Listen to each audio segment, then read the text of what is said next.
It was a Tuesday afternoon when Emily Johnson's phone buzzed with a text notification. She looked up from her gardening magazine, reaching for her reading glasses perched on top of her silver hair. At 62, Emily had grown accustomed to the quiet rhythm of her days, mornings in the garden, afternoons with a good book, and occasional calls from her son Michael. What she wasn't accustomed to were direct messages from her daughter-in-law. The text glowed on her screen. "We're going to dinner with my mom this Friday. You should come. It'll be nice to spend some time together." Emily stared at the words, turning them over in her mind. In the 3 years since Michael had married Olivia Brown, their relationship had never progressed beyond polite exchanges at family gatherings. Olivia was pleasant enough, smiling at the right moments, making appropriate small talk about the weather or new recipes, but there had always been an invisible line Emily couldn't cross.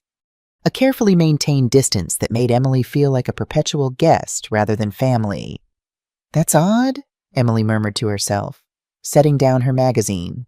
There was no special occasion mentioned, no holiday or birthday to celebrate. Just dinner with Olivia's mother, Patricia Williams, whom Emily had met only a handful of times at the wedding and a couple of holiday gatherings. A part of Emily wanted to decline. Friday evenings were when she usually called her sister in Arizona, and the prospect of an awkward dinner with her daughter-in-law and Patricia made her stomach tighten with unease. But another part, the part that still hoped for a warmer relationship with the woman her son had chosen, saw an opportunity. "Maybe she's trying to reach out," Emily said to her cat, Jasper, who blinked lazily from his sunny spot on the windowsill.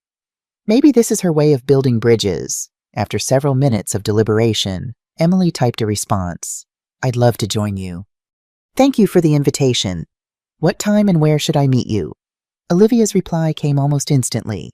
Just a restaurant name, address, and 7:30, followed by a thumbs-up emoji.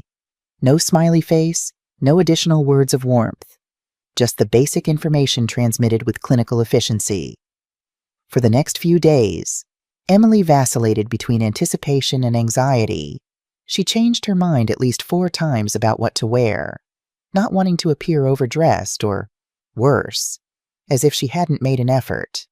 She settled on a navy blue blouse with a simple silver necklace, a birthday gift from Michael last year, and charcoal slacks. The outfit struck the right balance. She thought presentable without trying too hard. Friday evening arrived with unusual speed.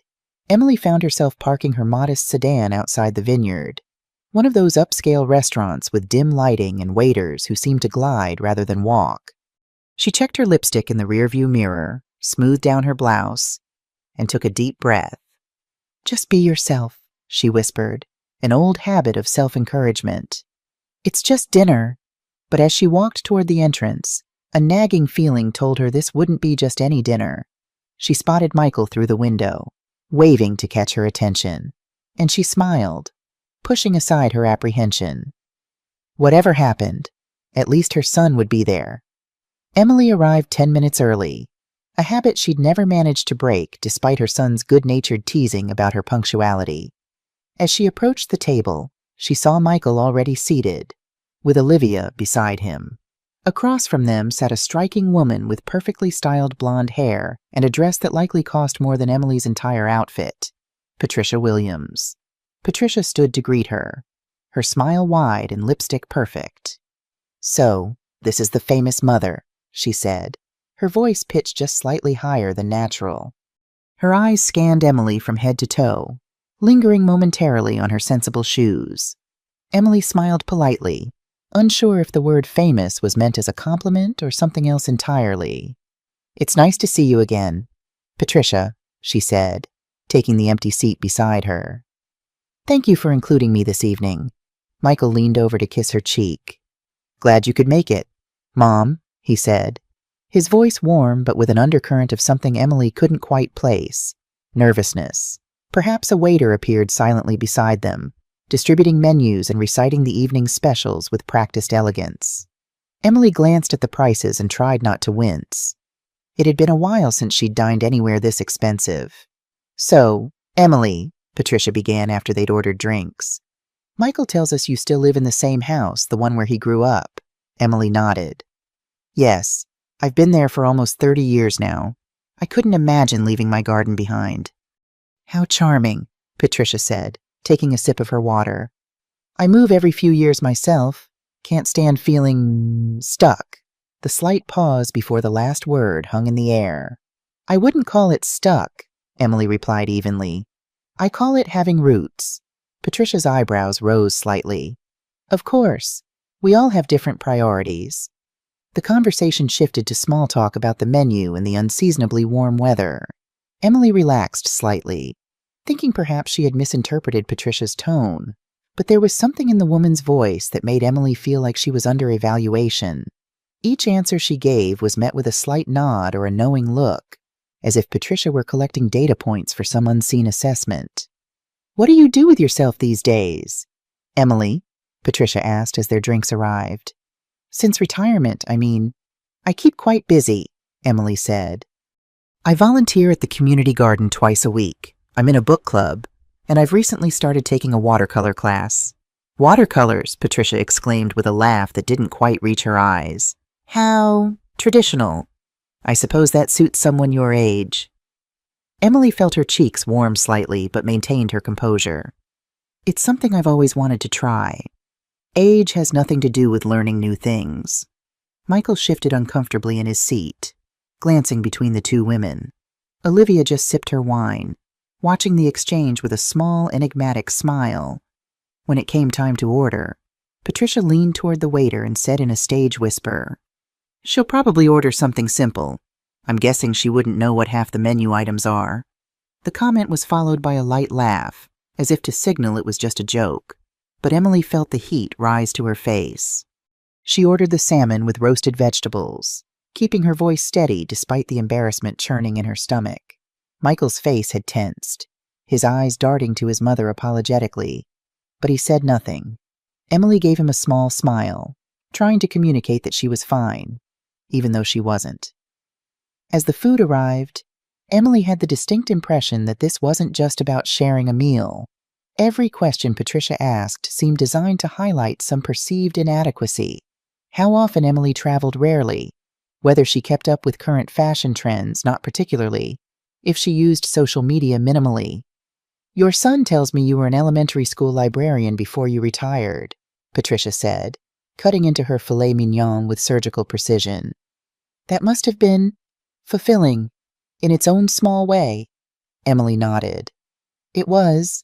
I loved introducing children to the joy of reading. There's nothing quite like seeing a child discover their first favorite book." Patricia smiled thinly. "My career in corporate marketing was quite demanding. I led teams across 3 continents, but I suppose we all find our level, don't we?" Emily felt Michael tense beside her. She placed her fork down carefully, took a sip of water, and responded. "Different paths bring different satisfactions. I've never measured fulfillment by the size of my office." A flicker of something, annoyance perhaps, crossed Patricia's face before her practiced smile returned. Olivia watched the exchange with that same small smile, occasionally glancing at Emily as if gauging her reactions. As the meal progressed, Emily tried to engage, to find common ground, but each attempt seemed to circle back to some subtle comparison that left her feeling diminished. She told herself to stay calm, to get through the evening with grace, not knowing that things were about to take a turn that would make this dinner unforgettable for all the wrong reasons. When the dessert menus arrived, Emily politely declined. The evening had already stretched her nerves thin, and she was looking forward to the quiet sanctuary of her home.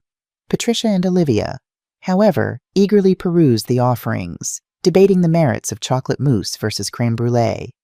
"You don't want dessert, Emily?" Patricia asked, her tone suggesting mild surprise. "I would have thought someone who spends so much time at home would have quite the sweet tooth." Emily smiled politely. "I usually save my indulgences for my own baking.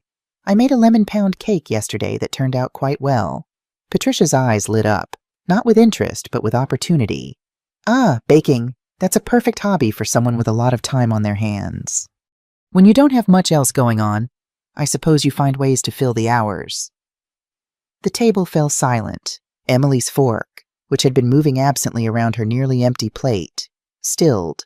She looked up to find Michael staring at his wine glass, his knuckles white around the stem. Olivia's eyes darted between her mother and Emily, that same small smile playing at the corners of her mouth. "I bake because I enjoy it," Emily replied, her voice calm despite the knot tightening in her chest. "It's about pleasure, not filling time." Michael cleared his throat. "Mom's traditions are special," he said quietly. "Her Christmas cookies are still the highlight of the holidays for me." It was the first time he had directly entered the conversation to defend her, and Emily felt a rush of gratitude toward her son. Patricia raised her eyebrows slightly but didn't respond. Olivia reached for her wine glass, her eyes never leaving Emily's face. The desserts arrived, providing a momentary distraction. Patricia took a bite of her chocolate mousse and turned the conversation to safer territory, an upcoming art exhibition she planned to attend. Emily listened politely, grateful for the reprieve from personal questions, but the respite was short-lived. As they finished their desserts, Patricia glanced at Emily's hands resting on the table. "Do you do your own gardening? Your hands look like you work quite hard in the dirt." Before Emily could answer, Olivia chimed in with a story. "The first time I visited Emily's house, she made pot roast for dinner," she said, her voice light and casual. "But she got so caught up in showing me her garden that she completely forgot about it. The whole house was filled with smoke, and the roast was charred beyond recognition." Patricia burst out laughing. "Well, I guess that's why we're eating out tonight."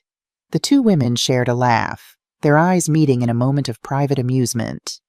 Michael looked down at his plate, the muscles in his jaw visibly tightening. Emily felt something in her chest sink. It wasn't just the story itself, an embarrassing but harmless anecdote, but the way they had shared it. There was something in the exchange that made her feel like an outsider in her own family story, like she was the punchline rather than a participant. She took a slow sip of water, trying to compose herself. "It wasn't my finest culinary moment," she said with a small laugh, determined not to show how much the exchange had stung.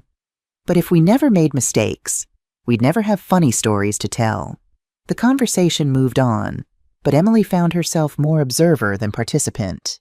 She watched Patricia and Olivia exchange glances, noted the way Olivia seemed to defer to her mother's conversational lead, saw how Michael grew increasingly quiet as the evening wore on.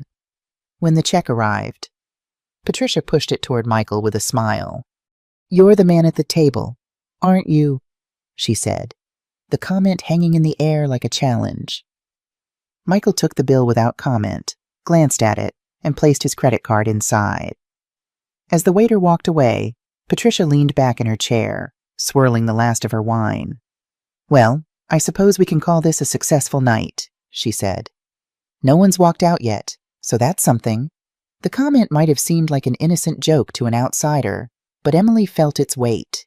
She caught Michael's eye and saw the exhaustion there, the unspoken apology, perhaps even a hint of guilt. She wanted to tell him it was okay, that she didn't blame him for the tension, but the moment passed too quickly. They gathered their things and stood to leave. Emily thought they were in the home stretch, that she could make it to her car without another incident. But as they reached the lobby, Olivia let out a small laugh and said, "Well, Mom, you didn't scare her off." "She made it through the whole dinner." Patricia laughed too, tilting her head at Emily as if they were all sharing some private joke. Emily forced a small smile, though her stomach was in knots. "Why would I be scared off?" she asked lightly. Patricia smirked, her eyes twinkling in a way that suggested she was enjoying herself immensely. "You know, my sense of humor isn't for everyone. Some people just can't take a little sarcasm." Emily felt the implication settle over her like a weight. There it was, the framing that would make any objection on her part seem like oversensitivity. The perfect trap. Michael let out a quiet, almost nervous laugh, but it died in his throat as Olivia added, "It's true. Mom's jokes can be a little much if you're not used to them." There was something in her expression as she looked directly at Emily. A challenge, perhaps, or an invitation to admit discomfort. Emily refused to give her the satisfaction. "I can handle a joke just fine," she replied, her voice steady. That's when Patricia leaned in, lowering her voice to a conspiratorial level that was still perfectly audible. "Good thing you're tough. Some people would be in tears by now." She laughed again, and this time Olivia joined in without hesitation. It wasn't the kind of laughter that invited others to join. It was exclusive, a shared moment that pushed Emily firmly to the outside. Something shifted in Emily in that moment. All the small comments from the evening, each one insignificant on its own, had accumulated into a weight she could no longer ignore. This wasn't about jokes or sarcasm. It was about power and putting her in her place. The worst part was the way they fed off each other, one comment leading to the next, their satisfaction growing with each subtle jab.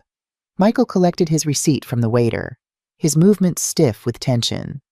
He glanced at Emily, his eyes searching hers for some signal, but she kept her expression neutral. She wouldn't let them see how deeply their words had cut. As they walked toward the exit, Emily focused on the cool evening air visible through the glass doors, the promise of escape just steps away. But even as they moved, Patricia continued her commentary, each remark carrying another veiled sting. When they reached the door, Olivia made one last comment that stopped Emily in her tracks. She gestured to her mother with a smile and said, "If you don't like her sarcastic jokes, next time you can just pay the bill and leave." The words hung in the air, delivered as if they were a perfectly reasonable suggestion. Both women laughed as if it were the cleverest thing they'd heard all night. Michael froze, his head turning sharply toward his wife as if he couldn't believe what she'd just said. He opened his mouth, but before he could speak, Emily looked directly at Olivia and said simply, "I'll keep that in mind." Her tone was quiet, almost too quiet, and she saw something flash across Olivia's face, surprise, perhaps, or disappointment that Emily hadn't taken the bait. They stepped out into the cool night air, and Emily let the breeze wash over her heated cheeks. She knew this evening would stay with her for a long time. More than that, she knew she had reached a point where pretending this was all harmless fun was no longer possible. A line had been crossed, and from that moment on, things would never be the same. The four of them walked toward the parking lot, the click of Emily's sensible heels on the pavement punctuating the night air. Patricia and Olivia walked slightly ahead, their heads bent together in quiet conversation, occasional soft laughter floating back to where Emily and Michael followed. Michael trailed beside Emily, his shoulders hunched, eyes fixed on the ground as if studying the patterns of light from the parking lot lamps. The tension radiating from him was almost tangible. Emily glanced at her son's profile, noting the tight set of his jaw and the way he kept opening and closing his fist at his side, a nervous habit he'd had since childhood. She knew he was replaying the evening's events, particularly that final exchange at the door. So was she, deciding to shift the mood before they parted. Emily quickened her pace slightly and moved alongside Patricia and Olivia. "What a beautiful night," she remarked, looking up at the clear sky where stars were just becoming visible. "It's the kind of evening that makes you want to take the scenic route home." Her tone was deliberately light and conversational, as if the previous tension had never existed. Olivia glanced at her, expression unreadable in the dim light, before looking back at her mother. "It's a little chilly," she replied flatly. Patricia's smile appeared, polished and practiced as it had been all evening. "It's lovely," she agreed. "But you don't strike me as someone who likes to be out late." Again, the comment was wrapped in politeness, but carried that familiar undertone, the implication that Emily's life was small, restricted, perhaps even boring. "I enjoy good company no matter the hour," Emily responded evenly, determined not to rise to the bait. "Some of my happiest memories are from late-night conversations with friends." There was a moment of silence, as if Patricia and Olivia were deciding how to respond to this attempt at normalcy. Then Olivia let out that small laugh again, the one that didn't quite reach her eyes. "Well, you'll have to get used to us," she said. The words might have sounded welcoming in another context, but here they carried a vague sense of threat. They reached the cars, and Emily pointed to her sedan parked a few spots away. "It was good seeing you all," she said with genuine warmth toward her son, but keeping her tone cordial with the others. She had decided to end the evening on a note she could live with, regardless of how it was received. Michael nodded slightly, understanding passing between them without words. He stepped toward her, moving away from his wife and mother-in-law for the first time all evening. That's when Patricia spoke up again. "Oh, we'll definitely have to do this again," she called. "Maybe next time we'll go somewhere even fancier. We can really test your patience with my humor then." She laughed, and Olivia joined in. Emily forced another smile, though it took considerable effort. Michael's jaw tightened visibly in the harsh glow of the parking lot lights. "That's enough, Victoria," he said, his voice quiet but firm. The laughter stopped abruptly. Olivia turned to him, eyebrows raised in surprise at his tone. Patricia gave an awkward laugh, clearly trying to smooth over the sudden tension. "I was just joking," she said defensively. Michael didn't respond. Instead, he stepped forward and opened Emily's car door, something he hadn't done in years, and gave her hand a gentle squeeze as she got in. It was a small gesture, but it communicated volumes. He was sorry, and he wanted her to know it. Emily settled into the driver's seat, exhausted from maintaining her composure all evening, but proud she hadn't lost her dignity. She hadn't lashed out or stormed off, even when provoked. Michael closed the door and stepped back, turning to face his wife with an expression somewhere between frustration and disappointment. As Emily started the engine and pulled away, she exhaled deeply, finally releasing the tension she'd been holding since the appetizers arrived hours ago. The restaurant lights faded in her rearview mirror, but the events of the evening remained vivid in her mind. She had tried to end the night on a positive note, to prevent a bad taste from lingering. But deep down, she knew this had been more than just an uncomfortable dinner. Something fundamental had changed, and no amount of polite conversation could erase the line that had been drawn tonight. When Emily arrived home, she didn't immediately go inside. Instead, she sat in her car in the driveway, the engine off but the radio playing softly, Ella Fitzgerald, her comfort music. The familiar melodies washed over her as she processed what had just happened. The evening replayed in her mind like a series of snapshots, Patricia's evaluating gaze when Emily first arrived, the pointed questions about her life choices, the exchange of looks between mother and daughter, and most of all, that final comment from Olivia. If you don't like her sarcastic jokes, next time you can just pay the bill and leave. It wasn't just the words themselves, but the casual cruelty behind them. The assumption that Emily would simply accept being treated this way, that she wouldn't stand up for herself, that she couldn't. But what troubled Emily even more than the comments was Olivia's smile throughout the evening. It was never wide or loud, never obviously malicious. It was quiet, controlled, calculated. That passive smile had never left her face, not even when the comments were so cruel that Michael shifted uncomfortably in his seat. It was approval without direct participation, permission without taking responsibility. Olivia had never directly insulted Emily, not once. She didn't need to. Every time Patricia spoke, Olivia would offer that slight smile, sometimes glancing in Emily's direction to observe her reaction. If Patricia's words were the hand pushing me down, Emily murmured to herself, Olivia's smile was the silent gesture encouraging her to keep going. Emily had always believed that silence could be neutral, but tonight, she had learned it wasn't. Silence paired with that knowing smile was as loud as any spoken word, and that smile wasn't there to ease tension or build bridges.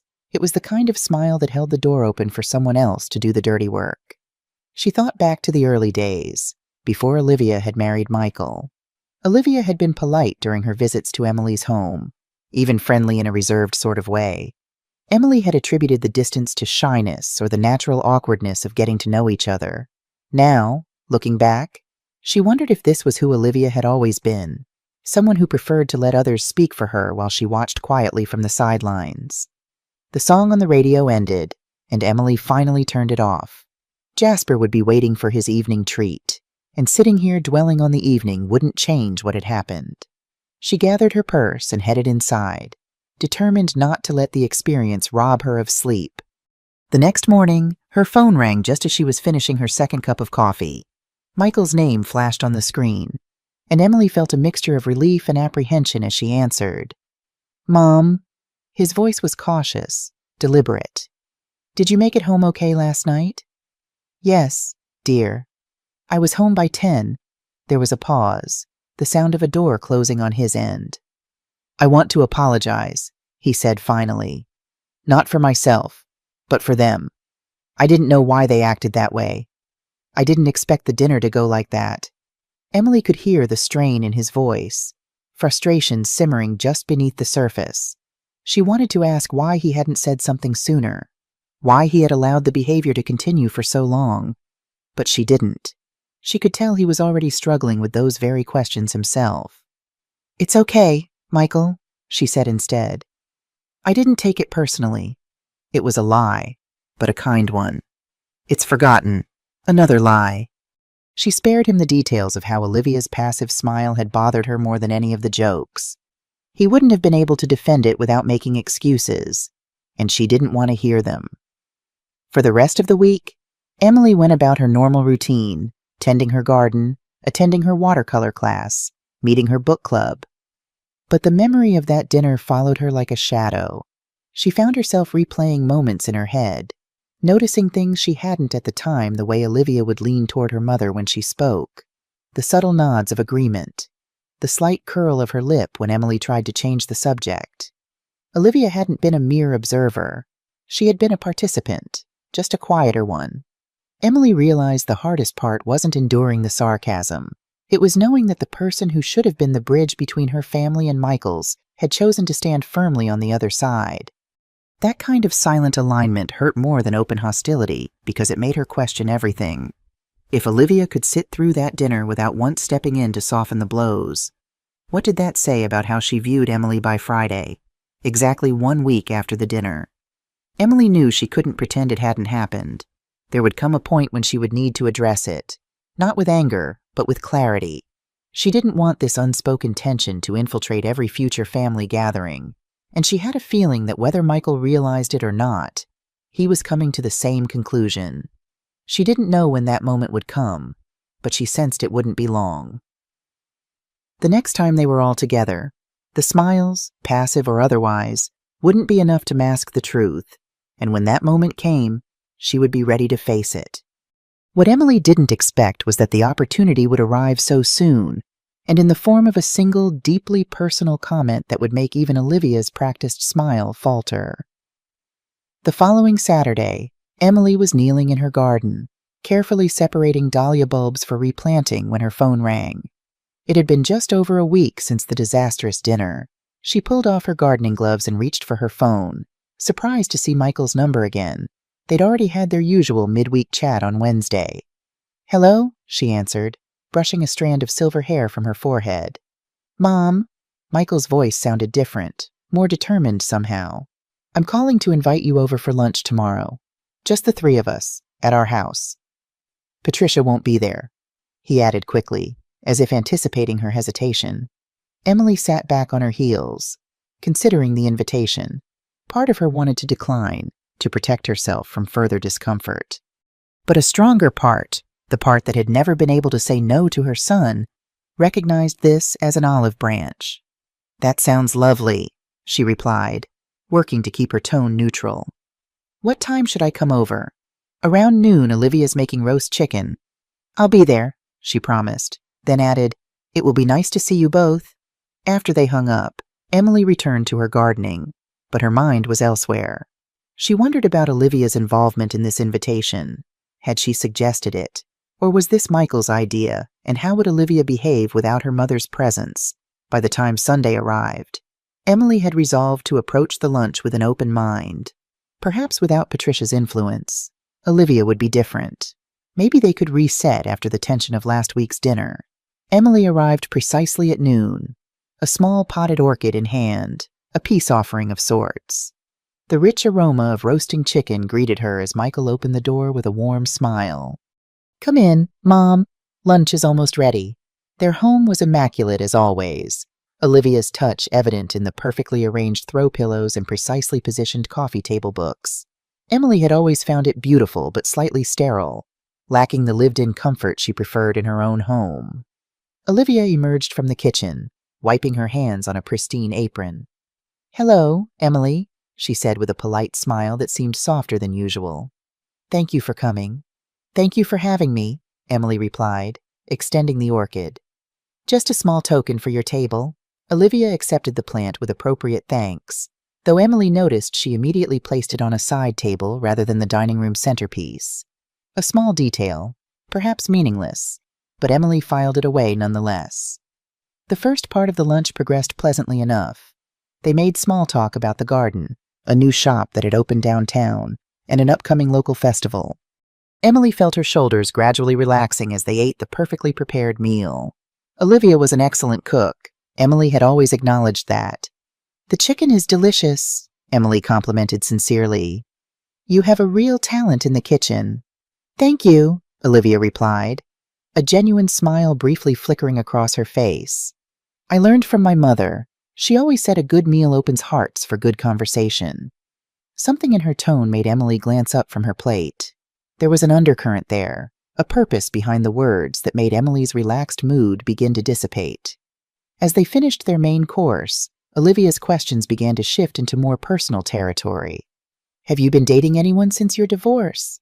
"Emily," Olivia asked, refilling Emily's water glass. "It's been what? 15 years now?" Emily blinked, surprised by the abrupt change in topic. "No, I haven't. I've been quite content on my own." "Don't you get lonely living in that big house all by yourself?" Olivia pressed, her head tilted slightly. "I keep busy," Emily replied carefully. "Between my garden, my volunteer work, and my friends, my days are quite full." Michael shifted in his chair, eyes darting between the two women. "Mom's got a busier social calendar than I do sometimes," he said with a forced chuckle. Olivia nodded slowly, taking a deliberate sip of her wine. Then, without warning, she leaned back in her chair and let out a light laugh. "Well, at least you have your baking and your plants. That's something. Not everyone your age has hobbies to keep them busy." The words landed like stones in still water, rippling out with unmistakable meaning. This wasn't just a reference to Patricia's comments at dinner. Olivia was making them her own, delivering them with that same casual smile, but without her mother's presence to hide behind. Emily felt her face flush, but before she could respond, Olivia continued. "I mean, it's really sweet," she added, her tone suggesting she was paying a compliment. "How you've built a nice little life for yourself. You don't need much to be happy." Emily's fork froze halfway to her mouth. Each word was constructed to sound positive while simultaneously diminishing everything about Emily's existence, reducing her life to something small and quaint, worthy of condescending approval. Michael's fork clattered onto his plate. His eyes darted from Emily to his wife, confusion giving way to recognition and then to anger. "Why would you say that?" he asked, his voice quiet but with an unmistakable edge. Olivia looked startled, as if she hadn't expected him to challenge her. "I'm just making conversation," she said lightly. "You know, joking around like Mom does." Michael's jaw tightened. "We saw how that ended last time. Do you really think that's a good idea?" The air went still. Olivia glanced at Emily, perhaps expecting her to jump in and smooth things over as she had done at the restaurant. But Emily remained silent, letting the moment stretch out uncomfortably. Olivia's smile faltered slightly as she reached for her water glass. "I didn't mean anything by it," she said, a defensive note creeping into her voice. Michael didn't respond immediately. He simply looked at her, his expression making it clear that he wasn't going to pretend this was harmless anymore. The remainder of the meal passed in strained quiet. Michael asked Emily about her week, and she answered, grateful for the shift in focus. Olivia contributed occasionally, but her comments were subdued now, almost cautious. It was as if she had suddenly realized the dynamic had changed, that Michael was no longer willing to sit by silently. When it was time for Emily to leave, Michael walked her to the door while Olivia remained in the kitchen, cleaning up with more vigor than necessary. At the door, he paused, his voice low. "I'm sorry. Mom, I should have stepped in sooner last time." Emily squeezed his arm. "It's okay," she said, though they both knew that wasn't entirely true. What mattered was that he had spoken up now, and that was enough for her. Driving home, Emily considered how quickly things could change when someone finally refused to play along. The comment that had crossed the line had done more than just sting. It had drawn a line in the sand. And Emily had a feeling that from now on, Olivia would be more careful with her smile when the conversation turned sour. 2 weeks passed without incident. Emily threw herself into her garden, preparing it for the changing season. She attended her watercolor class, where she was making steady progress on a landscape that her instructor had particularly praised. She called her sister in Arizona twice and had lunch with her book club friends. But beneath the routine of her days ran a current of unease. She knew the respite was temporary, that eventually there would be another family gathering, another opportunity for tension to resurface. The call came on a Wednesday afternoon. Michael's voice was measured as he explained that they were having a Sunday lunch and that Patricia would be there too. He sounded almost apologetic as he described it as casual and brief, just a couple of hours. Emily considered declining. She had promised herself she wouldn't put herself in situations where disrespect was likely, but she also didn't want to avoid her son or appear to be holding a grudge. "I'd be happy to come," she said finally. "What can I bring?" "Just yourself," Michael replied, relief evident in his voice. "We've got everything covered." When Sunday arrived, Emily drove to Michael and Olivia's house with a mixture of determination and apprehension. She had decided to approach the lunch with calm dignity, regardless of how Patricia or Olivia behaved. From the moment she walked in, Emily sensed the difference in the atmosphere. Olivia greeted her with a smile that seemed a touch too bright, almost forced. Patricia was already seated in the living room, elegant as always, sipping tea from one of Olivia's fine china cups. "Hello, Emily," Patricia said with a nod that was just a fraction too brief to be genuinely welcoming. "Lovely to see you again." "You as well," Emily replied politely, taking a seat across from her. Michael appeared from the kitchen, visibly relieved to see Emily. He bent to kiss her cheek before announcing that lunch was almost ready. The meal began cordially enough. They discussed neutral topics, the weather, a new coffee shop that had opened nearby, the landscaping plans Michael and Olivia had for their backyard. Emily listened, nodded, and contributed occasionally, all while maintaining a calm exterior that belied her inner vigilance. For a while, it seemed the lunch might pass without incident. Then, as they were clearing the main course plates, Patricia leaned toward Emily with that calculating smile that had become all too familiar. "Well," she began, her voice carrying that lilting tone that Emily now recognized as a prelude to something cutting. "Still keeping busy with your hobbies." The way she drew out the last two words made Emily's pulse quicken. She felt heat rise in her neck, but kept her expression neutral. Michael froze momentarily, but before he could speak, Olivia jumped in. "She means the baking and the gardening," she said with a sweetness that didn't reach her eyes. "You're certainly dedicated to that." Though her words were innocent enough on the surface, there was an unmistakable edge beneath them. Emily felt her heart pounding but kept her composure, acutely aware of Michael watching her reaction. "Yes, I still enjoy them," she said evenly. "They've served me well over the years." Emily thought that would be the end of it, but Patricia leaned back in her chair and said, "How nice. Some people need bigger things to feel fulfilled, but it's sweet that you're content with the simple things." In the silence that followed, Emily could hear the soft ticking of the kitchen clock and the distant sound of a neighbor's lawnmower. She watched as Michael's jaw clenched, his knuckles whitening around his napkin. "That's enough," he said, his voice firm but quiet. Patricia blinked, feigning innocence. "What?" Olivia's eyes darted between her husband and her mother, her practiced smile faltering. "You've made these little comments before," Michael continued, his voice steady, "and I'm asking you to stop. They're not funny, and they're not harmless." The room went still. Patricia raised her eyebrows but said nothing, perhaps realizing this wasn't something she could simply brush off with a laugh. Olivia opened her mouth as if to speak, but Michael turned to her as well. "And that goes for you, too," he said firmly. "We're not doing this anymore." Emily remained silent, partly from shock and partly because she didn't want to make the moment about her. It wasn't like Michael to speak so directly, especially to his mother-in-law. The silence that followed was thick and uncomfortable. The remainder of the meal passed in strained politeness, the conversation sticking to safe, superficial topics. When it was time to leave, Michael walked Emily to the door as he always did. He didn't say much, but as she stepped outside, he gave her hand a quick squeeze, just like he had at the restaurant. It was enough to tell her that something fundamental had changed, not just for her, but for him too. As Emily drove home, her racing heart finally began to calm, but the memory of how close she had come to losing her composure remained vivid. This time, it hadn't been her who set the boundary, it had been Michael, and that changed everything. What she couldn't have anticipated was how his decision to speak up would send ripples far beyond that Sunday lunch, setting the stage for an even more direct confrontation that neither of them could avoid.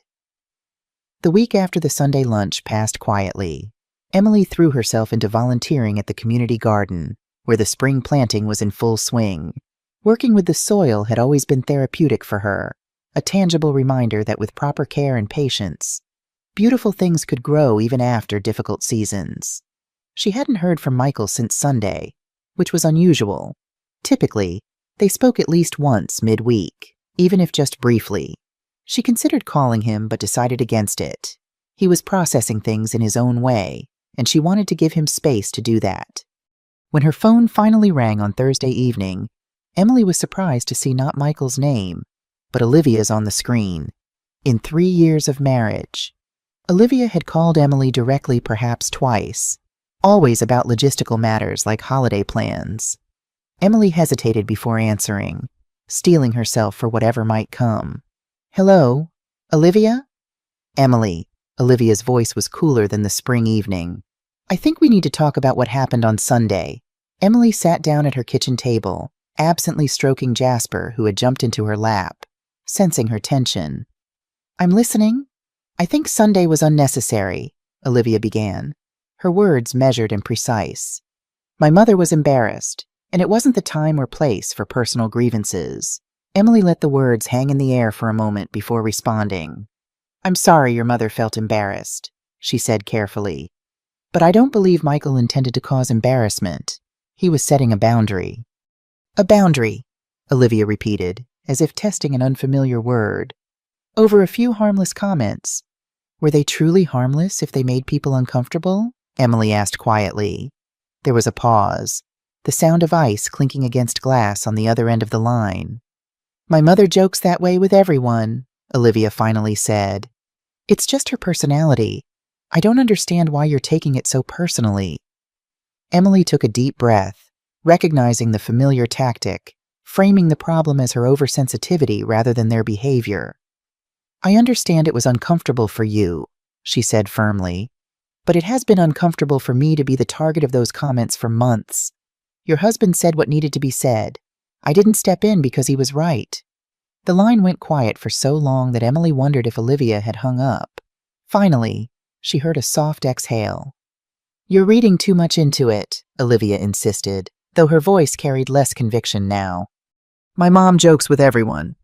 It's just her way." Emily recognized the defensive tone. Olivia was trying to maintain the narrative that had allowed this behavior to continue unchallenged for so long. But something had shifted. Michael had broken the pattern. And now the old excuses rang hollow. "I respect your relationship with your mother," Emily said finally. "But I expect the same respect from you. I'm not asking for special treatment, just basic courtesy. If that's too much to ask, then I would rather not be in situations where it doesn't exist." She was surprised by her own directness, but the words felt right, necessary, even. There was another long pause before Olivia responded with a single word. "Understood." No apology, no attempt to argue further, just that solitary acknowledgement. It wasn't much, but it was something. Recognition, however grudging, that Emily had drawn a line she would no longer allow to be crossed. After they hung up, Emily sat in her kitchen for a long time, Jasper purring contentedly in her lap. She felt drained, but also strangely empowered. Just a few weeks ago, she might have apologized for causing tension, might have accepted blame to keep the peace. But now, with Michael's support, she had found the strength to stand her ground. The next morning, Emily's phone rang again, Michael this time. His voice sounded tired but resolute. Mom, I wanted to check in. Olivia mentioned she called you last night. She did, Emily confirmed, keeping her tone neutral. We had a brief conversation, Michael sighed. I know what it was about. We had a discussion after Sunday. Olivia thinks I overreacted, that I embarrassed her mother unnecessarily. And what do you think? Emily asked gently. There was a pause. I think I should have said something sooner, he admitted. I've watched this pattern for months, the little comments, the jokes at your expense. I told myself they didn't mean anything by it, that it was just their sense of humor. But seeing it happen again Sunday, right in front of me, after everything that happened at the restaurant, I couldn't stay silent anymore. Emily felt a swell of pride in her son. You did the right thing, Michael. It couldn't have been easy. It wasn't, he agreed. And it's created some tension at home. But Mom, I need you to know something. I won't let them treat you that way again. Not in my presence. The conviction in his voice brought tears to Emily's eyes. Thank you, she said simply. I'm sorry it took me so long to see it, he added, his voice thick with emotion. I should have protected you from the beginning. We all see things more clearly with time, Emily assured him. What matters is that you're seeing it now. After they hung up, Emily went about her day with a lighter heart. The situation wasn't resolved, far from it. But for the first time, she felt she wasn't facing it alone. Michael had awakened to the reality of the situation, and that changed everything. A week later, her phone rang again. It was Saturday afternoon, and Emily was sorting through old photographs for a scrapbooking project she'd been meaning to start for months. Mom, Michael's voice held that now familiar note of hesitation. I'm calling to invite you to something, but I want you to feel free to say no. Emily set down the stack of photos. What is it? Dear, Olivia's having a small get-together here next Saturday. Just a few friends. And her mother will be there too. The apprehension in his tone was palpable. Emily considered declining immediately, to honor the boundary she'd set for herself after that disastrous dinner. But something in Michael's voice, a quiet plea, made her hesitate. It won't be like last time, he added quickly. I promise, I'll make sure of it. It's just a casual afternoon, maybe 15 people total. I'd really like you to be there. Emily understood what he wasn't saying. This was a test. A chance to show Olivia and Patricia that she wouldn't be driven away by their behavior. It wasn't just about the gathering. It was about establishing that she belonged in her son's life, regardless of their attitude. I'll come, she said finally. But Michael, if things go the way they did before, I won't stay. I'll leave without making a scene. But I will leave. I understand, he said, relief evident in his voice. That's more than fair. The week passed quickly, and before she knew it, Emily was parking in front of Michael and Olivia's home again. She had chosen her outfit carefully, a stylish lavender blouse with silver accent jewelry and comfortable but elegant slacks. She looked put together without trying too hard, exactly the impression she wanted to give. The house was already humming with conversation when she arrived. Michael greeted her at the door with a warm hug. Thanks for coming, Mom, he whispered. It means a lot. Olivia appeared behind him, dressed impeccably as always. Her greeting was polite, if not warm. Hello, Emily. Please come in. There are drinks in the kitchen and appetizers in the living room. The gathering was pleasant enough at first. Emily recognized a few faces, neighbors she'd met before, a couple of Michael's colleagues. Patricia was seated under the pergola in the backyard, engaged in animated conversation with a woman Emily didn't know. When their eyes met, Patricia gave a brief nod before turning back to her companion. For the first 30 minutes, Emily relaxed slightly, beginning to think perhaps things would be different this time. She helped arrange a tray of canapes, refilled a pitcher of iced tea, and chatted amicably with Michael's neighbor about container gardening. Then, as if on cue, Patricia joined the small circle where Emily was standing. The conversation had turned to hobbies, and someone mentioned how much work gardening could be. Patricia laughed, her voice carrying across the patio. Well, I suppose if you don't have much else going on, tending to plants keeps you busy. The comment was a near-exact repetition of what she'd said at the restaurant months ago. As she spoke, Her eyes slid meaningfully toward Emily, the implication unmistakable. Emily felt that familiar heat in her chest, the tightening of her throat that accompanied these moments. But this time, instead of swallowing her response, she took a deep breath and looked directly at Patricia. "Actually, I have plenty going on," she said clearly. "Gardening is something I make time for because it's important to me, and I'd appreciate it if we could keep this conversation respectful." The words weren't loud or dramatic, but they carried enough weight to create a momentary silence in their immediate vicinity. Emily caught sight of Michael by the grill, his head turning sharply in their direction. His expression shifted from concern to something like pride as he registered what had happened. Patricia's smile tightened, but she didn't respond. She took a sip of her drink and turned her attention elsewhere, effectively dismissing Emily without another word. Emily didn't push the matter further. She had said what needed to be said, clearly, directly, and without anger.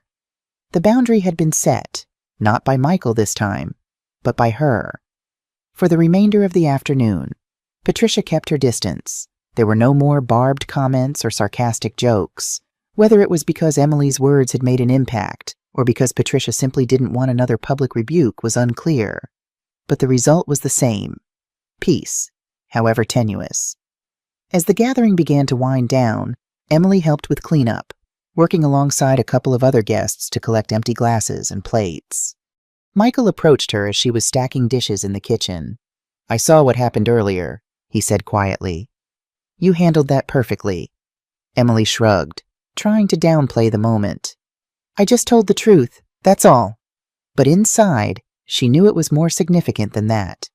It was the first time she had directly addressed Patricia's behavior in the moment, without relying on Michael or anyone else to intervene.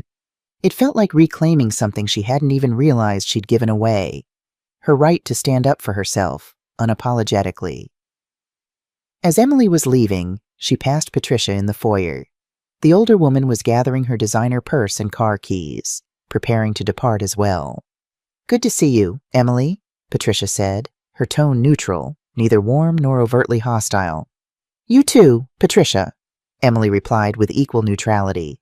It wasn't friendship or even true civility, but it was a step removed from the thinly veiled antagonism of their previous encounters.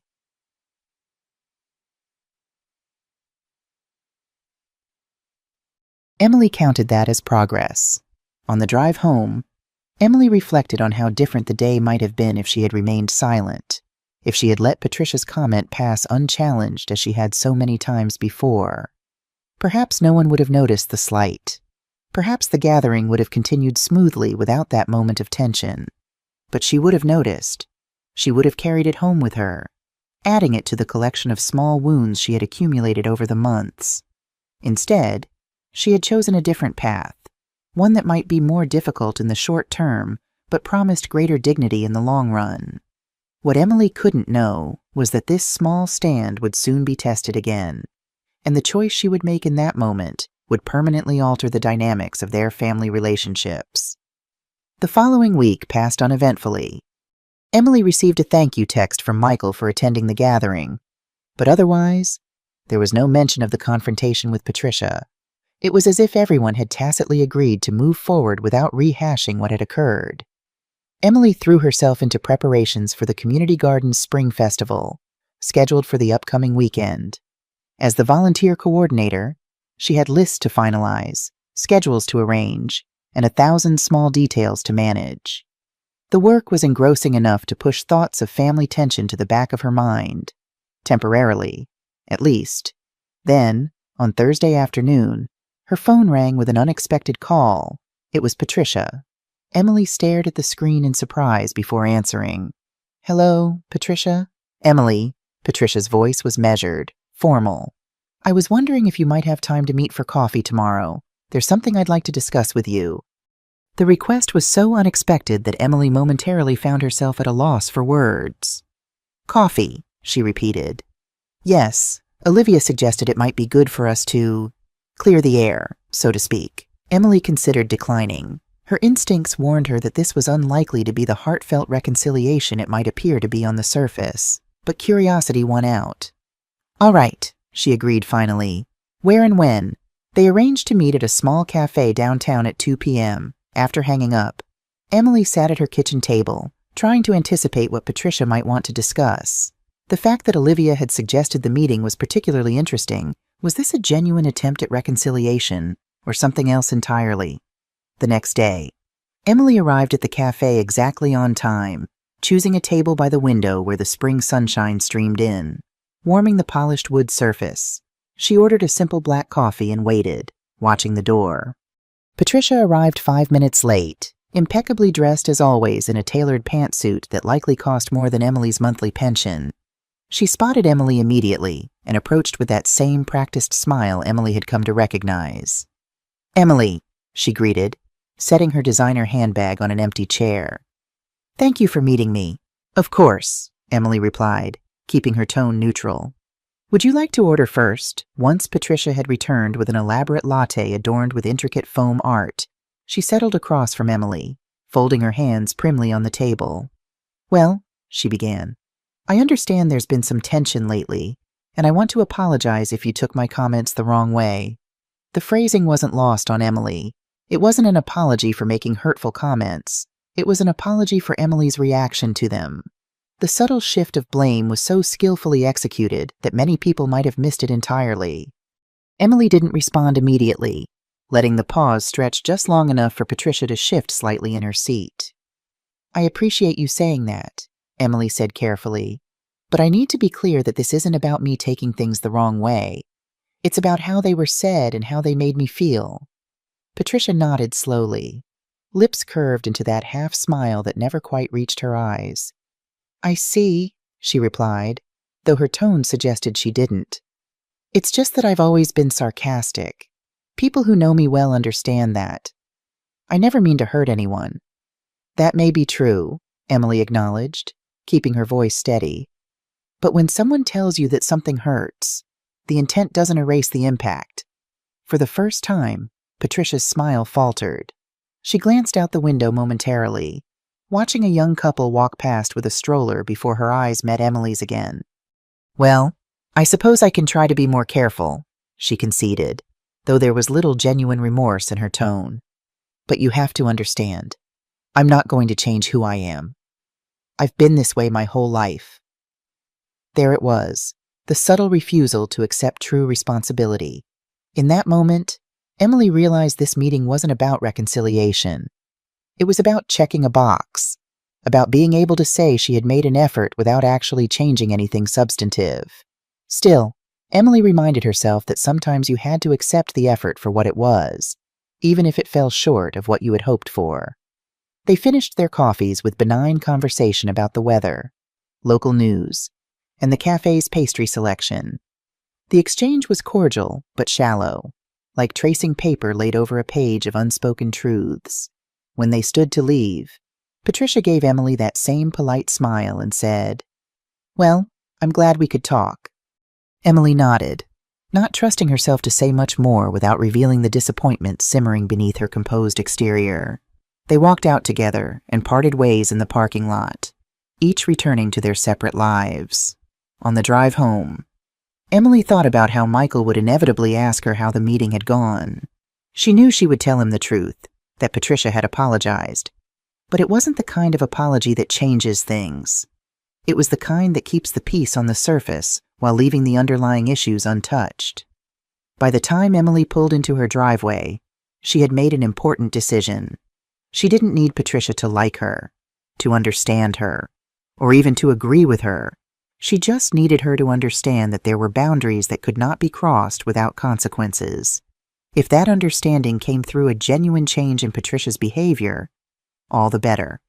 But if it came from Emily walking away when those boundaries were violated, then so be it. What Emily couldn't have anticipated was that the next family gathering would put that resolve to the test much sooner than she had imagined. And this time, she wouldn't wait for anyone else to speak for her. The next family gathering came sooner than Emily had expected. It was a Sunday barbecue at Michael and Olivia's home, the first time Emily would see Patricia since their coffee shop meeting 2 weeks prior. Emily went without illusions. Patricia's so-called apology was still fresh in her mind, and she knew better than to expect a sudden transformation. As Emily drove to Michael's house, she reminded herself of the promise she had made in the car that day if a line was crossed. She would address it immediately. No more suffering in silence for the sake of appearances. The aroma of grilled chicken and the sound of casual conversation greeted Emily as she walked through the side gate into the backyard. Michael was at the grill, spatula in hand, flipping skewers of vegetables and chicken. He looked up and smiled warmly as she approached. "Mom, glad you made it," he called out, stepping away from the grill to give her a quick hug. Olivia was arranging colorful salads on a buffet table, her movements efficient and precise. She glanced up briefly. "Hello, Emily," she said with a polite nod before returning to her task. Patricia sat beneath the shade of the pergola, engaged in conversation with a couple Emily recognized as neighbors. She looked up as Emily entered, gave a brief acknowledging nod, then deliberately turned back to her conversation, leaving Emily with the distinct impression she was being snubbed. "Can I help with anything?" Emily asked Michael, setting her contribution, a homemade lemon tart, on the dessert table. "Just make yourself at home. Mom, drinks are in the cooler by the fence." For the first half hour, the gathering progressed smoothly. Emily helped arrange plates and utensils, refilled the ice in the drink cooler, and made pleasant small talk with some of the other guests. She noticed Patricia watching her from time to time, those calculating eyes following Emily's movements as if waiting for an opportunity. It came during a lively conversation about gardening. Emily had joined a small circle that included two of Michael's colleagues and their spouses. One of them, a woman named Jennifer, was asking Emily about growing tomatoes in containers. "I've never had much luck with them," Jennifer admitted. "They always seem to wilt no matter how much I water them." Emily was explaining the importance of proper drainage when Patricia approached, wineglass in hand. She inserted herself smoothly into the circle, standing directly across from Emily. "Gardening can be so much work," Patricia interjected with a practiced sigh. "Well, I suppose if you don't have much else going on, tending to plants keeps you busy." The comment was delivered with the same inflection, the same subtle emphasis as before. Patricia's eyes met Emily's directly, a slight tilt of her head conveying challenge rather than casual conversation. In the past, Emily might have swallowed her response, might have smiled tightly and changed the subject, but she had made a promise to herself, and she intended to keep it. Emily looked directly at Patricia and replied in a clear, steady voice. "Actually, I have plenty going on. Gardening is something I make time for because it's important to me, and I'd appreciate it if we could keep this conversation respectful." The mood around their small circle shifted instantly. It wasn't loud or dramatic, but people noticed. Conversations nearby quieted momentarily. Michael paused at the grill, spatula midair, a look on his face that combined surprise with unmistakable pride. Olivia froze briefly while arranging a platter of fruit before continuing her task with extra concentration. Patricia's smile tightened, but she didn't reply. She took a deliberate sip of her wine and turned away, effectively removing herself from the conversation. Emily didn't push it further. She had said what needed to be said, clearly, directly, and without raising her voice. The boundary had been set, and she returned to her discussion about container gardening as if nothing unusual had happened. "So as I was saying, the key with tomatoes in containers is making sure there's adequate drainage," she continued, smiling at Jennifer. "Too much water is often the culprit, not too little." For the rest of the afternoon, Patricia maintained her distance. There were no more backhanded comments or sarcastic jokes directed at Emily. Whether it was because Emily's words had made an impact or because Patricia simply didn't want another public rebuke was unclear, but the outcome was the same: peace, however tenuous. Later, as the party began to wind down and guests started to leave, Emily helped with cleanup, gathering empty plates and cups from around the yard. Michael approached as she was stacking plates near the kitchen door. "I saw what happened earlier," he said quietly. "You handled that perfectly." Emily shrugged, trying to downplay the moment. "I just told the truth. That's all." But inside, she knew it was more significant than that. For the first time, she had directly addressed Patricia's behavior in the moment, without waiting for someone else to step in. It felt like reclaiming something she hadn't even realized she'd been giving away, her right to stand up for herself, without apology. As Emily was preparing to leave, she passed Patricia in the driveway. The older woman was collecting her designer handbag from her car, having apparently forgotten something. "Good to see you, Emily," Patricia said with careful neutrality, neither warm nor overtly hostile. "You too, Patricia," Emily replied evenly. It wasn't friendship or even true civility, but it was a step removed from the veiled antagonism of their previous encounters. Emily considered that progress of a sort. On the drive home, Emily reflected on how different the day might have been if she had just stayed quiet. Perhaps no one would have noticed Patricia's comment. Perhaps the afternoon would have continued smoothly without that moment of tension. But she would have noticed. She would have carried it home with her, letting it chip away at the progress she had made. Instead, she left feeling lighter, knowing that her boundaries weren't just something she had drawn in her mind. They were real, and she was willing to enforce them. What Emily didn't know was that enforcing them once wouldn't be the end of it. The final test was still to come, and it would arrive in a moment so unexpected that the choice she made in those few seconds would define their relationship from that point forward. 2 weeks after the barbecue, Emily received an unexpected phone call from Michael. It was a Tuesday evening, and she was just settling down with a cup of herbal tea and the novel her book club had selected for the month. "Mom," Michael began after they'd exchanged pleasantries, "I wanted to invite you to something this weekend. There's a charity luncheon for the Children's Hospital on Saturday. Olivia and I are attending, and, well, her mother will be there too." Emily felt a flutter of apprehension. "A charity event, that sounds lovely. But are you sure you want me there if Patricia is attending?" "Absolutely," Michael answered without hesitation. "It's for a good cause, and it'll be different.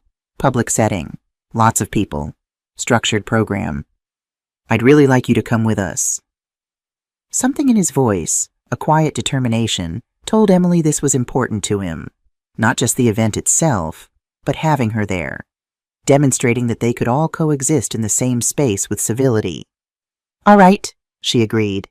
"What time should I meet you?" "It starts at noon at the Grand Pavilion downtown. We could pick you up around 11:30. "That won't be necessary. I'll meet you there. I might like to browse that bookshop nearby beforehand." After they hung up, Emily considered what to wear. The Grand Pavilion was one of the city's most elegant venues, typically hosting upscale weddings and corporate galas. This would require something more formal than her usual attire. She eventually settled on a pale blue dress with a matching jacket, an outfit she'd purchased for a cousin's wedding last year but had only worn once. Saturday arrived bright and clear. Emily spent extra time with her appearance, applying light makeup and styling her silver hair in soft waves. The reflection that greeted her in the mirror looked poised and elegant, exactly the image she wanted to project. She arrived at the Grand Pavilion 15 minutes early, after a pleasant half-hour in the bookshop where she'd found a new mystery novel. The venue was stunning, a converted historic building with soaring ceilings, crystal chandeliers, and expansive windows that bathed the space in natural light. Michael was waiting near the entrance, scanning the arriving guests. His face brightened when he spotted her. "Mom, you look beautiful," he said, bending to kiss her cheek. "Thank you, dear. You're quite handsome yourself." He did look distinguished in his charcoal suit and blue tie. Olivia joined them a moment later, elegant in a tailored navy dress. "Hello, Emily," she said with a polite smile that seemed less forced than usual. "Thank you for coming. It's a worthy cause," Emily replied. "And the venue is lovely." They made their way into the main hall, where round tables draped in crisp white linens were arranged around a small stage.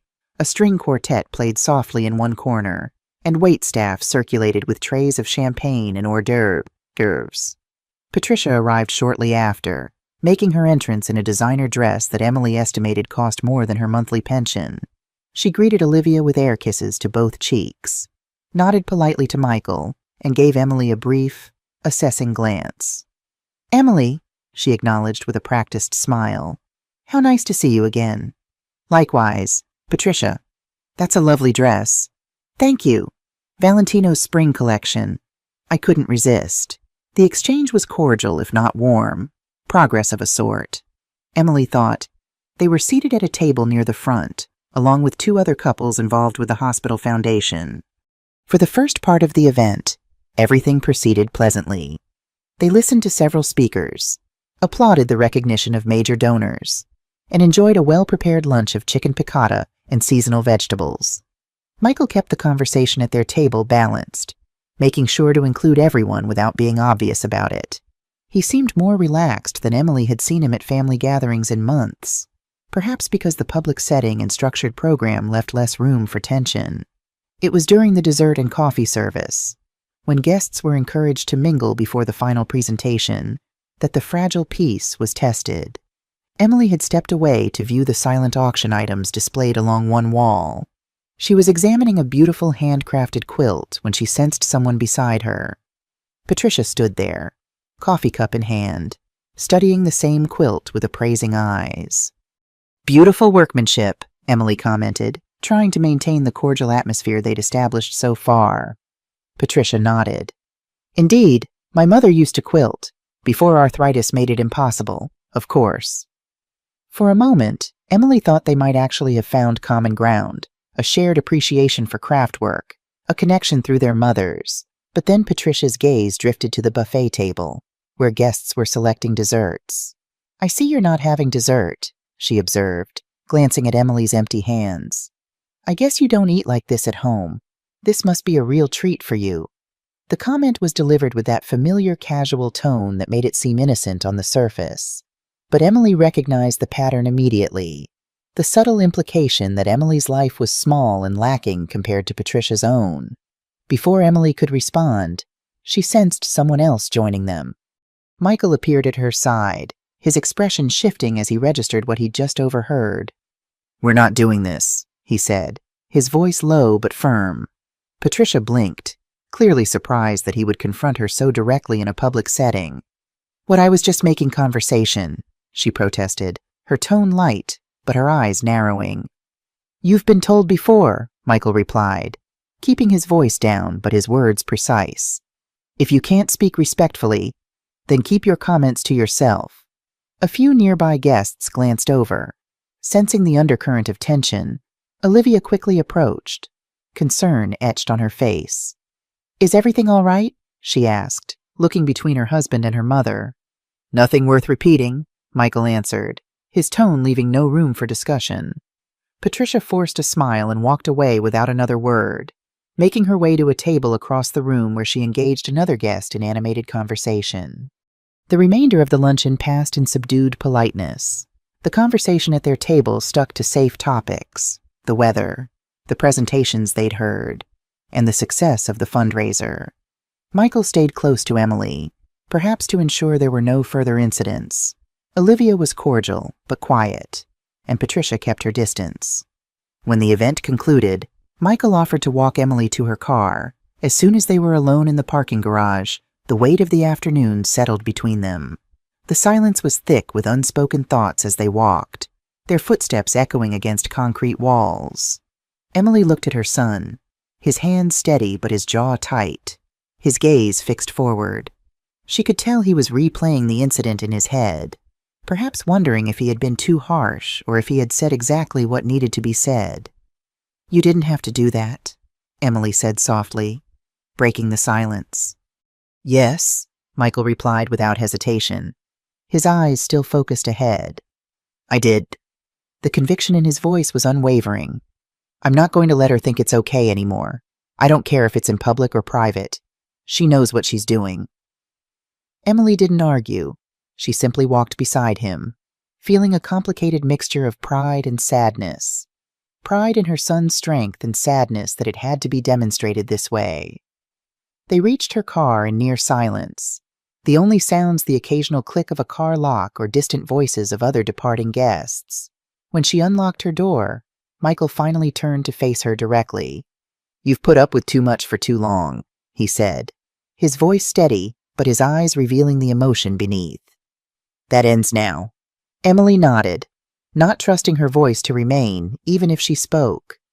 As she got into her car, she realized the silence they had shared on the walk wasn't empty. It was filled with understanding, with unspoken promises, and with a quiet resolve that their relationship had fundamentally changed, for the better. What Emily couldn't know as she drove away was that at the next family gathering, it would be her turn to speak, and her words would forever alter how they saw her. 2 weeks after the charity luncheon, Emily was surprised by a knock at her door on a Thursday afternoon. She wasn't expecting visitors. Her book club meeting had been canceled that week, and she had planned a quiet day of gardening and reading. When she opened the door, she found Michael standing on her porch, his expression troubled. "Michael, this is unexpected. Is everything all right?" He ran a hand through his hair, a gesture she recognized from his childhood, a sign of inner turmoil. "Can I come in? Mom, I need to talk to you about something." "Of course." She ushered him inside, concern growing. "Would you like some tea? I just made a fresh pot." He nodded distractedly, following her to the kitchen where he sat heavily at the table while she poured 2 cups of Earl Grey. "What's on your mind?" she asked, sliding his cup toward him.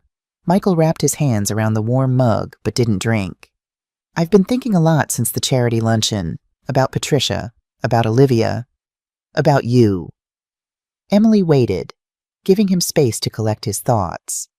"After we got home from the luncheon, Olivia and I had a big argument," he continued.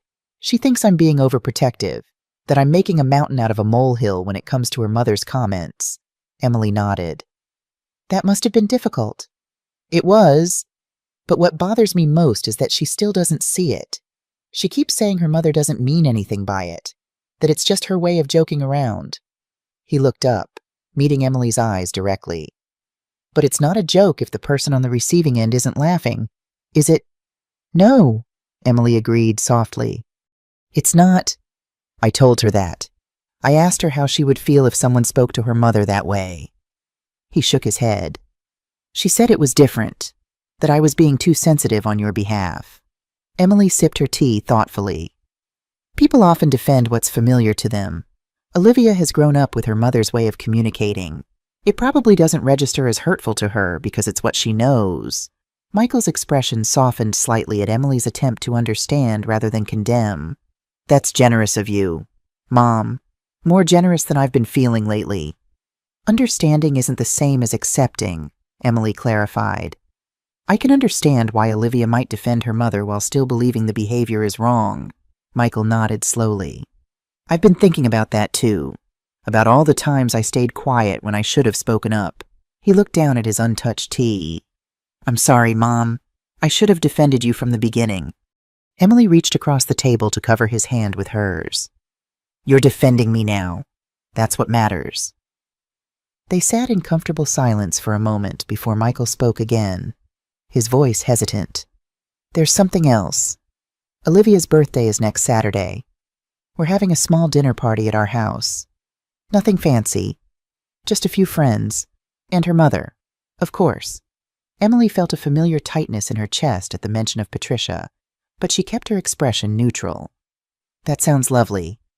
I'd really like you to be there," Michael said, "but I understand if you'd rather not, given everything that's happened." Emily considered her options. Declining would be the easier choice, the safer one, but it would also mean ceding ground, allowing Patricia's behavior to dictate her relationship with her son. "I'll be there," she said finally. "What time? And what can I bring?" Relief washed over Michael's face. 7 o'clock. "And just yourself. We've got everything covered." After Michael left, Emily went to her garden, finding solace in the simple task of deadheading roses and pulling weeds. As her hands worked automatically, her mind processed the conversation. She was proud of Michael for standing his ground, for recognizing the pattern of behavior that she had endured for so long. But she also felt a twinge of concern about the strain it was placing on his marriage. The last thing she wanted was to be the source of conflict between Michael and Olivia.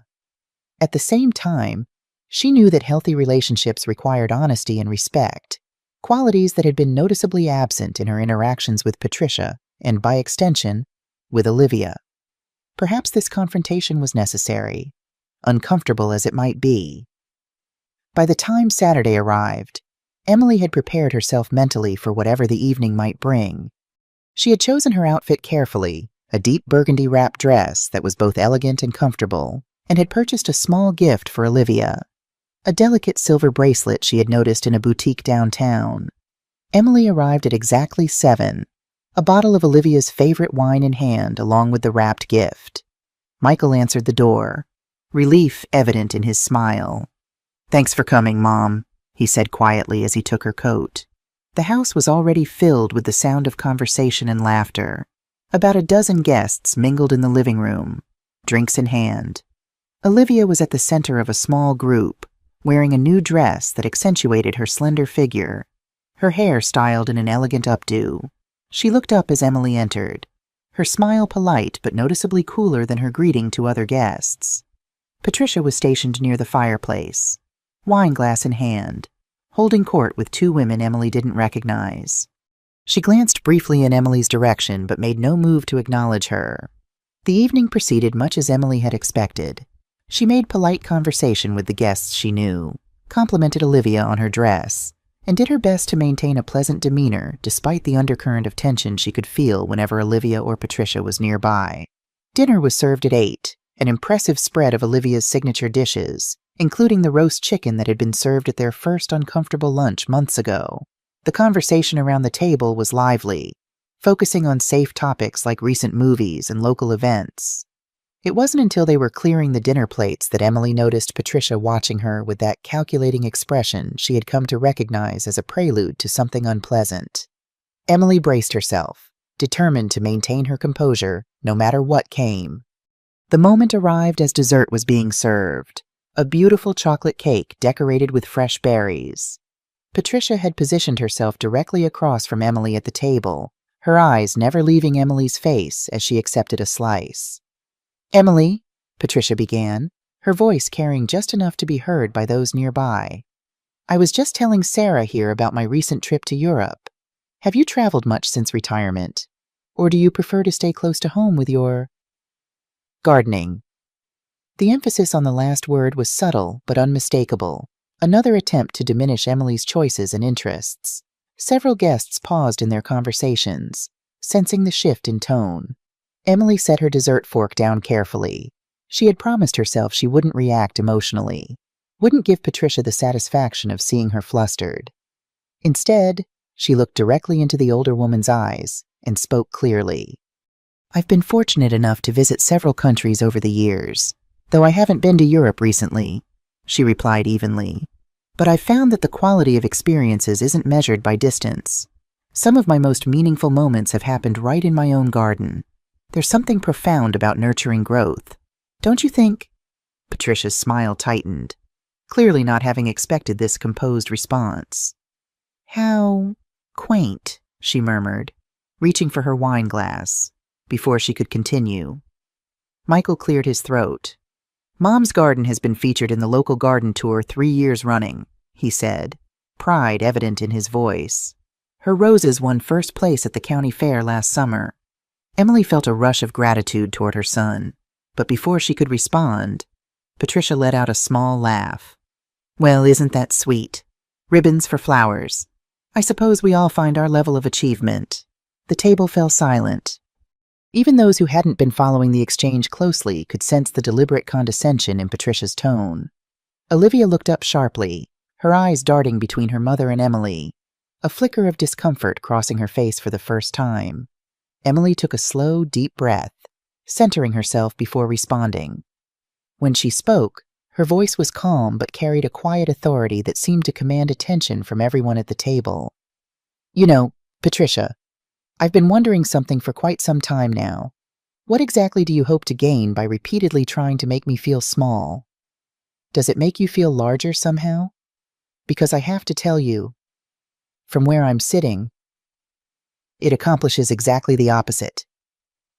The silence that followed was profound.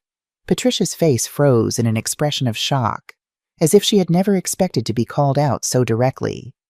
Olivia's eyes widened, her fork suspended midway to her mouth. The other guests seemed to collectively hold their breath, unsure where to look. Michael was the first to break the silence. "Mom's right," he said firmly. "This has gone on long enough. I've asked you both, repeatedly, to stop with these comments. And yet here we are again." Patricia recovered quickly, forcing a laugh that sounded brittle even to her own ears. "I was just making conversation," she protested, looking around the table as if for support. "You're all taking this far too seriously." "No," Emily said with quiet certainty. "We're finally taking it seriously enough." She turned to Olivia, whose expression had shifted from shock to something more complex, embarrassment mingled with dawning realization. "Olivia, I have always respected your relationship with your mother. All I've ever asked is for the same respect in return. Not special treatment, just basic courtesy." Olivia's gaze dropped to her plate, unable to meet Emily's steady look. For perhaps the first time, she seemed genuinely uncomfortable with her role in the situation. An awkward silence descended until one of the other guests, a kind-faced woman named Jennifer, whom Emily recognized from the barbecue, deliberately changed the subject to a recent community theater production. Gradually, conversation resumed around the table, though noticeably subdued. Patricia remained uncharacteristically quiet for the remainder of the evening. She left earlier than the other guests, citing a headache. As she gathered her things, she avoided looking directly at Emily, focusing her goodbyes on Olivia and making only the barest acknowledgement of Michael. After the last guest had departed, Emily found herself alone in the kitchen with Olivia, both of them loading the dishwasher in silence. Michael had stepped outside to help a friend jumpstart his car. Finally, Olivia spoke, her voice softer than Emily had ever heard it. "I didn't realize," she said simply. Emily looked up, surprised. "Didn't realize how it sounded? How it felt?" Olivia closed the dishwasher and leaned against the counter, arms crossed protectively over her chest. "When you hear something your whole life, you stop noticing it, I guess." Emily nodded, understanding dawning. "Your mother has always spoken to you that way too, hasn't she?" A shadow crossed Olivia's face. "It's just her way," she said automatically, then stopped, seeming to hear the words as if for the first time. "That's what I always told myself." Anyway, in that moment, Emily saw something she had missed before, that Olivia's defense of her mother wasn't just loyalty, it was a coping mechanism, a way to normalize behavior that had likely hurt her too. "Thank you for the beautiful bracelet," Olivia said suddenly, changing the subject as she touched the silver links around her wrist. "It's exactly my style." "You're welcome," Emily replied, recognizing the olive branch for what it was. "Happy birthday." When Michael returned, he found them working side by side, wrapping leftover cake for guests to take home. A tentative peace established between them. Later that night, as Emily drove home beneath a canopy of stars, she felt a sense of resolution that had been missing for months. She had finally spoken her truth, not in anger, but with clarity and dignity. Whatever happened next, she knew she had reclaimed something essential: her voice, and with it, her self-respect. 3 weeks passed without any communication from Olivia or Patricia.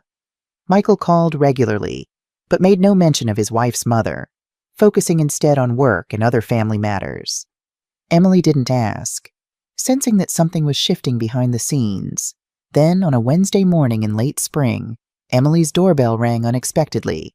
When she opened it, she was surprised to find Olivia standing on her porch, looking uncharacteristically casual in jeans and a simple blouse. "Olivia," Emily said, unable to mask her surprise. "This is unexpected." "I should have called first," Olivia acknowledged, looking slightly uncomfortable. "But I was afraid I might lose my nerve. May I come in?" Emily stepped back, opening the door wider. "Of course. Would you like some tea?" "That would be nice. Thank you." Emily led the way to the kitchen, where Jasper was dozing in a patch of sunlight. The cat opened one eye at their entrance, assessed Olivia with feline indifference, then went back to sleep.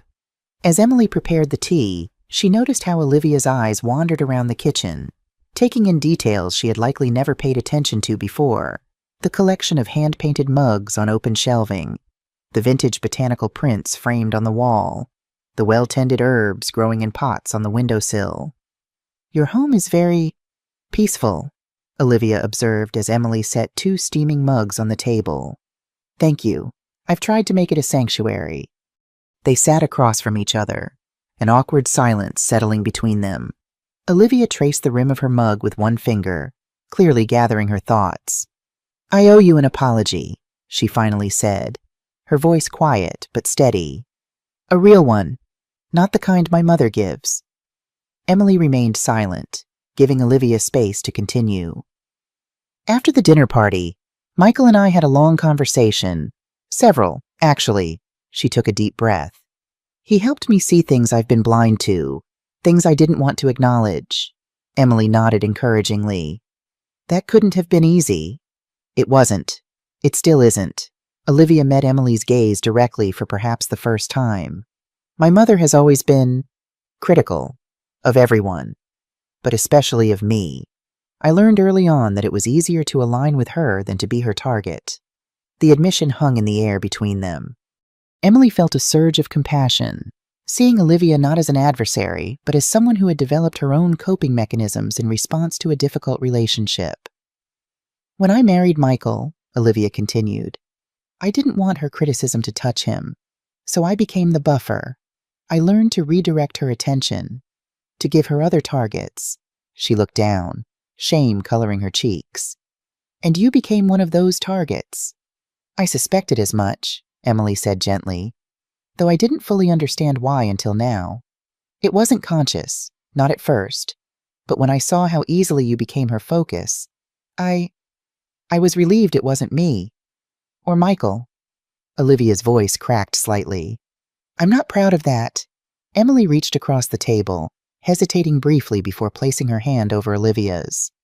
"We all do what we need to in order to protect ourselves and those we love. I understand that better than you might think." Olivia looked up, surprise evident in her eyes. "You're being very kind, considering everything that's happened. Holding on to anger doesn't serve either of us," Emily replied. "Understanding is a better foundation for moving forward." They sat in silence for a moment, the atmosphere between them shifting subtly toward something that, while not quite warmth, was at least honest. "I've told my mother she needs to change the way she speaks to people if she wants to be part of our lives," Olivia said finally. "Michael and I both did.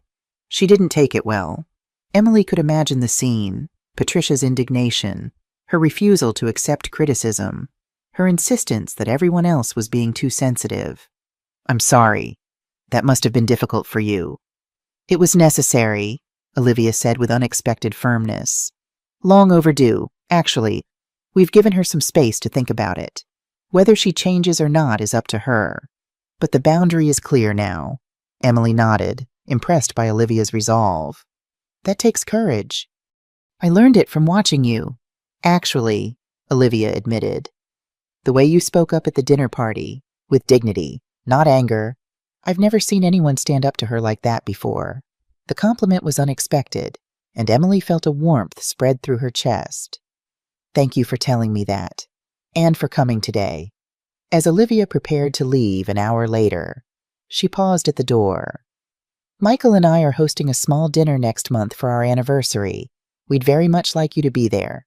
"I'd be honored," Emily replied sincerely. "My mother may be there too," Olivia added carefully. "But things will be different, I promise."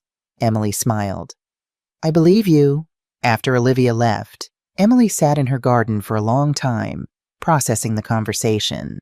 It wasn't a complete resolution. There were too many layers of hurt and misunderstanding for that, but it was a beginning, a foundation upon which something new might be built. When the anniversary dinner finally arrived in late June, Emily approached it with cautious optimism. She had chosen her outfit with care, a flowing summer dress in a shade of green that complemented her silver hair, and had brought a small but thoughtful gift, a custom photo album she had crafted, containing pictures of Michael from childhood through to his wedding day. Michael greeted her at the door with a warm hug. "Thanks for coming, Mom," he whispered. "It means a lot to both of us." The gathering was intimate, just Emily, Patricia, and two other couples who were close friends of Michael and Olivia. The dining table was beautifully set with fresh flowers from Emily's garden, a gesture from Olivia that hadn't gone unnoticed. Patricia arrived last, her entrance as carefully calculated as always. But there was something different about her demeanor, a slight hesitation, an uncertainty that hadn't been there before. She greeted Emily with a polite nod that, while not warm, was at least civil. Dinner proceeded pleasantly. the conversation flowing easily among the guests. Emily noticed that whenever Patricia began to drift toward her familiar pattern of subtle criticism, either Michael or Olivia would gently but firmly redirect the conversation. It was clear they had established a united front, a silent agreement not to allow the old dynamics to resurface. After dinner, as they moved to the living room for coffee and dessert, Emily found herself momentarily alone with Patricia. There was an awkward pause as they both seemed to recognize the inevitability of this moment. "Your dress is lovely," Patricia said finally, her tone carefully neutral. "That shade of green suits you." "Thank you," Emily replied. "You look elegant as always." Another pause, weighted with unspoken history. Then Patricia straightened slightly, as if bracing herself. "I understand I owe you an apology," she said, the words coming out stiffly. "A real one, not just formalities." Emily nodded, waiting. "I haven't always been kind in my comments to you," Patricia continued, each word seeming to cost her considerable effort. "Olivia and Michael have made it clear that needs to change." It wasn't a heartfelt apology. Emily hadn't expected one, but it was an acknowledgement, a recognition of boundaries that would now be respected, even if reluctantly. "Thank you for saying that," Emily replied simply. "I appreciate it." They didn't become friends that evening, or in the months that followed, but something fundamental had shifted. The barbed comments ceased. The veiled insults disappeared. In their place emerged a careful civility that, while never warm, was at least respectful. More significant was the change in Emily's relationship with Olivia. Slowly, tentatively, they began to build a genuine connection. It started with small gestures, Olivia asking Emily for gardening advice, Emily complimenting Olivia's cooking without reservation. Over time, these moments accumulated into something resembling mutual respect, perhaps even the beginnings of affection. By the time Thanksgiving arrived that year, the transformation was evident to everyone. As they gathered around Michael and Olivia's dining table, Emily, Michael, Olivia, and yes, even Patricia, the atmosphere was noticeably different from any previous family gathering. There were no barbed comments disguised as jokes, no subtle power plays or veiled insults, just a family sharing a meal, imperfect but trying, each in their own way, to honor the boundaries that had been so painfully but necessary established. As Emily raised her glass to join in Michael's toast to family, she caught Olivia's eye across the table.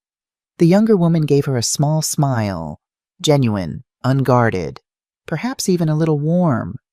It wasn't the relationship Emily had once hoped for when her son first married, but it was honest. And in that honesty, Emily found something she valued more than artificial harmony dignity, her own, and that which she now received from others. As they ate and talked and even occasionally laughed together, Emily reflected on the journey that had brought them to this point. It had begun with silence, with swallowing hurts to keep the peace. It had evolved through confrontation, through the courage to speak difficult truths, and it had arrived here, at respect. Not perfect, not always easy, but real. And in the end, that was enough.